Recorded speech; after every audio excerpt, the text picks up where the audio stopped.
some point of time, very early, when I was 8 years old, I was passing through Sialda station and I saw humanity in a horrible condition. The Sialda station concourse was totally flooded with people. And these people were, I mean, you down and out, it's understating it. The people were eating there, they were sitting there, they were sleeping there, they were even urinating and defecating there because they had no other place to go. The whole place was full of the stink of their cooking, of the peelings of vegetables. I was quite aghast as an 8-year-old can be, and I asked my father, who are these people? Then he said, they are refugees. I said, what is a refugee? I had this bad habit of asking questions. I still have it. I asked him, what is a refugee? He said, people who have been driven out. I said, where have they been driven out from? He said, East Bengal. Then I said, who has driven them out? Then my father said, I'll give you one tight slap if you ask one more question. Because my father was a secular person. Well, like in any nice 8-year-old boy, I shut up. But the question refused to leave me. And then much later, I started asking this question once again when I was into my 40s, and I started looking for books. The exodus of Hindus from East Bengal, what is now known as Bangladesh. I did not find a single book. There were a few in Bengali which were in bits and pieces. There was one written by a gentleman called K.A.J. Kamra, who did not know Bengali, but in spite of that he took the trouble of researching the subject. He was a Balochi refugee from Quetta. He had started researching the subject. He died halfway through. Then another person with whom we are familiar, that is Professor, what's the Belgian professor? Konrad Elst, yes. Konrad Elst, who had finished that book. But Elst also did not read Bengali, and most of the literature, most of the source was in Bengali. So I was enthused to write a book about it. And much later I found out that there was a saying by a Nobel laureate African-American writer called Toni Morrison. Some of you might have heard of her.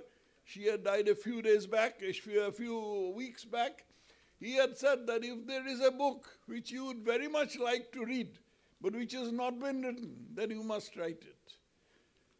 I had not come across this saying at that time, but somehow I got enthused into writing it, and later on I found this as a justification of my trying to write history in spite of not being a historian. So I started researching. Another fact was that the history of the memories of the people who had seen it with their own eyes were fading. And unless I tapped their memories, either they would forget or they would go up to the upstairs. And therefore, I decided to go about this job. And I came out with this book which was called My People Uprooted, and later on I translated it into Bengali. It has won some acclaim. I have written only 2 books, this and the biography of Dr. Shama Prasad Mukherjee.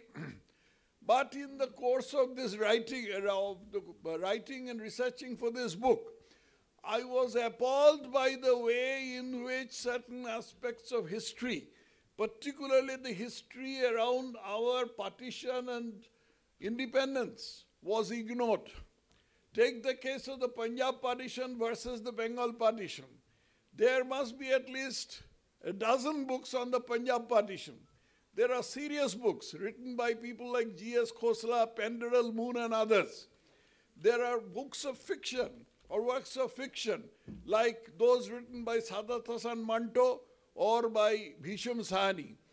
But about the Bengal partition, There is only, to date, there is only one complete book written in English, which was written by yours truly. Even after that, I have not been able to enthuse historians to research this subject further and write on this. Some have written in Bengali, but nobody in English, so that the rest of India can't read it.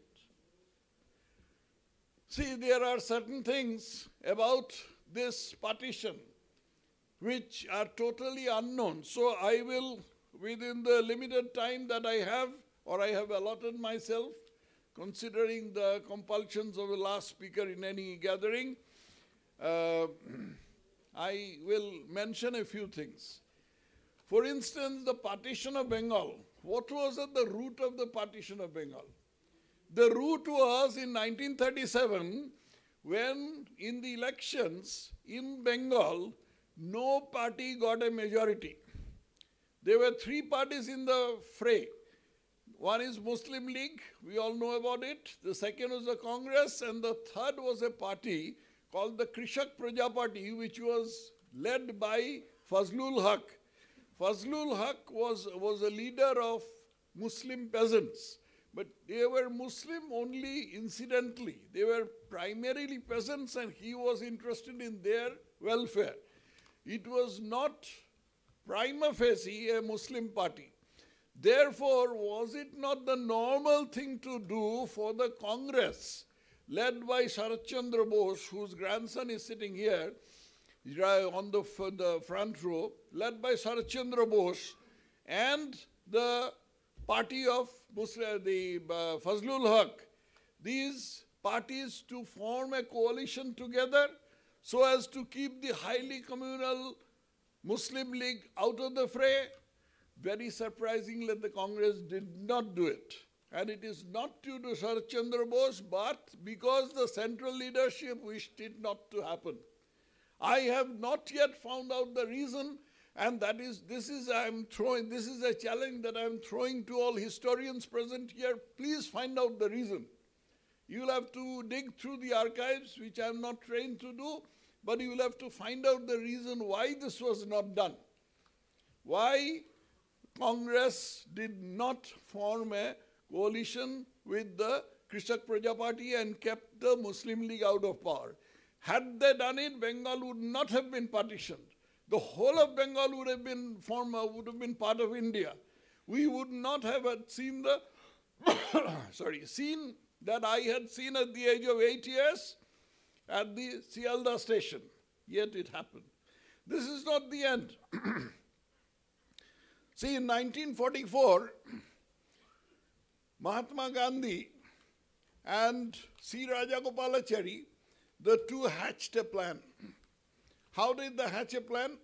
Because in 1942, after Mahatma Gandhi gave the call for the August Revolution, they had the British promptly imprisoned them. They had moles in the Congress. They informed the British that this was going to happen. So as soon as it happened, they imprisoned them. But after some time, Gandhiji fell ill, and the British did not want something untoward to happen while he was in their prison, so they released him. And before this, Rajagopalachari had opposed this scheme of Quit India, so Rajagopalachari was not imprisoned. Now Rajagopalachari and Gandhiji got together, and they decided that we must accept a so-called lesser evil. That lesser evil was called the partition of India and formation of Pakistan. So they decided to go and speak to Jinnah. They would go to Jinnah. Jinnah was agitating for partition of the country, which Congress had not yet accepted. Now, Gandhiji and Rajagopalachari, at a time when the rest of the Congress leaders were all in prison, the two of them just decided to go and beg Jinnah with a proposal which Rajagopalachari called a sporting offer. What kind of sport this was, it beats me. But that's what he called. In return, Jinnah expressed what Gandhiji himself described as a staggering contempt for Rajagopalachari. Jinnah, of course, rejected it. It was practically a proposal for Pakistan. This was the first time the Congress was accepting partition in a slightly garbled way. Jinnah said this was a proposal for a moth-eaten Pakistan. But he was rejoicing inside his mind that this is the first time the Congress has come and accepted partition. This is something which is not known to most people. Why has it been hidden from the public view? Why has this horrible gaffe of a section of the Congress in which Gandhiji was one person hidden? And the third thing is, I'd like to refer to, is the proposal of the partition itself. See, in 1946, so incidentally, two people, Dr. Shyama Prasad Mukherjee and Dr. Ambedkar, who were both out of prison, they had both entreated Gandhiji and Rajagopalachari not to do it. You know what Gandhiji said? He said, my inner light is telling me to do it. He had once said some such thing to Jinnah. And Jinnah retorted, to hell with his inner light. Why can't you say he made a mistake? So now, this was done, and in 1946, January, Dr. Shyama Prasad Mukherjee wrote on his diary that the Hindu-Muslim problem will not be solved without a civil war. Once I wrote this on Twitter, and there was a fusillade of abuse against me, as if I wrote it. And I wrote it only yesterday. It was written in 1946 by Dr. Shyama Prasad Mukherjee, and actually civil war came to this country in the form of the great Calcutta killings of August 1946. Dr. Shyama Prasad Mukherjee had the political sagacity to foretell that such a thing was happen 8 months in advance. And it happened. Then, in another few months, the Congress accepted partition. Now, I will just very briefly refer a parallel case where a partition was demanded and refused. We have all heard of Abraham Lincoln, and we all know him for abolition of slavery, emancipation of the slaves in the United States. But the Americans hold him in greater respect. Of course, they do hold him in respect for emancipation of the slaves, but they hold him in greater respect because he kept the Union together. That is why the United States is the most powerful country in the world, because it was one country. The Confederates, people who wanted to keep the slaves, keep slavery, they had formed a different union and they had seceded from the United States. Lincoln went to civil war against them. This is the civil war that Dr. Shyama Prasad Mukherjee was referring to. Why couldn't our leaders have the courage to go to civil war and prevent a partition, which Lincoln could? Because we had no leaders of the caliber of Lincoln. We had leaders who were eager for power. All these years,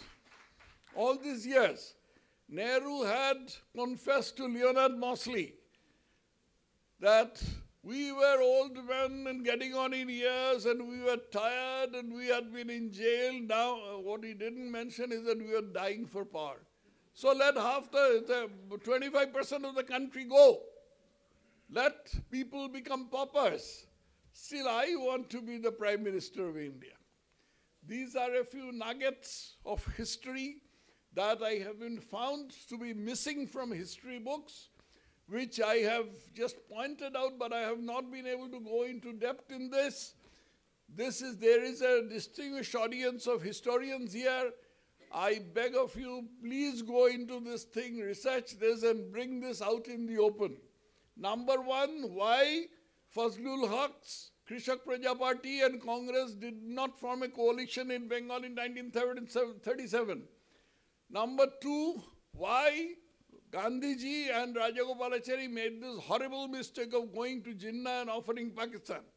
And third, why didn't we go to civil war to prevent partition of the country, prevent so much bloodshed all over the country, and resulting in an absurdity which is called the divided India. I leave this matters to you. And I thank all of you for having given me a very patient hearing, and particularly Ravi Ranjan Sen and his band of people for having organized this very nice evening, and the Dr. Manoshi Sinha and General G.D. Bakshi for having authored 2 excellent books, which we had the privilege to unravel here. Thank you, ladies and gentlemen.